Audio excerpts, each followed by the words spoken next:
Salut à tous! Le savez-vous qu'aujourd'hui le petit Nicolas fête ses 60 ans? Eh oui, 60 ans. On va faire un petit retour en arrière grâce à Goscinny et à Sampé. Le petit Nicolas est un enfant normal, c'est-à-dire il est gourmand, il est bagarreur, il aime jouer au football, il aime s'amuser. Ceci dit, il est très gentil, ce n'est pas un enfant terrible. Il n'est pas la faux Jojo. Non, absolument pas.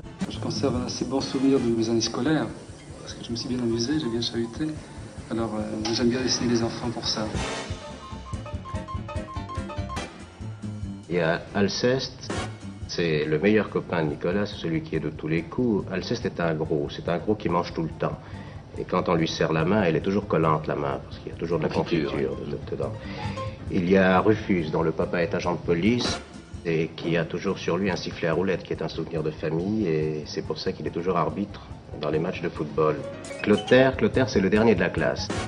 Il est toujours dernier. Chaque fois qu'il est interrogé, il est privé de récréation. Quand il amène son livret scolaire, il est privé de télévision, il est privé de cinéma. Et quand le directeur le gronde, il dit « Vos parents se privent de tout pour vous donner une éducation ». Il y a Eudes. Eudes, c'est le plus fort. C'est le costaud de la bande. Il adore donner des coups de poing sur les nez des copains. Et on aime autant ne pas se battre avec Eudes. C'est le seul avec lequel on se bat le moins possible.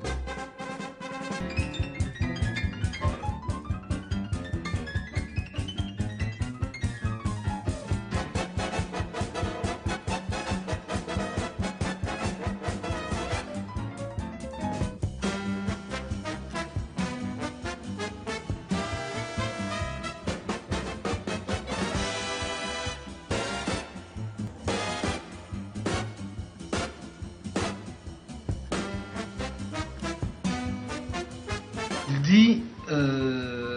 Ça, il aurait 12 multiplié par 12 égale 144, 144 plus les 12 œufs égale 156, tu vois, ça doit être bon. Bon, l'inspecteur, maintenant vous avez bien assimilé ce problème. Si Pierre, au lieu d'avoir 13 poules, avait 12 poules, et il demande à un gosse, vous, combien c'est ce que ça aurait fait? Et le petit gosse répondra 155. Moins 1, tu comprends? Alors qu'il aurait dû répondre 156 moins 12, ça fait 144. 144. 155. C'est pas très marrant, ça. Je sais pas si ça fera rire, ça. Les écoles ont changé, les bureaux ont changé, la tenue a changé, mais paradoxalement, ce qui m'étonne, c'est que les enfants de maintenant, quand ils le lisent, comprennent tout. Et ça leur reste familier.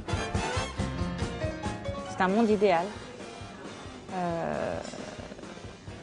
C'est un monde où on se bagarre pour de rire, quoi. Il ne l'aurait jamais fait sans moi, mais le plus important, c'est que moi, je ne l'aurais jamais fait sans lui. Est-ce que tu le sais aussi que le petit Nicolas a un grand frère, il s'appelle Astérix? Et oui, Goscinny a aussi écrit Astérix et Lucky Luke. Allez, à tout bientôt, bye bye.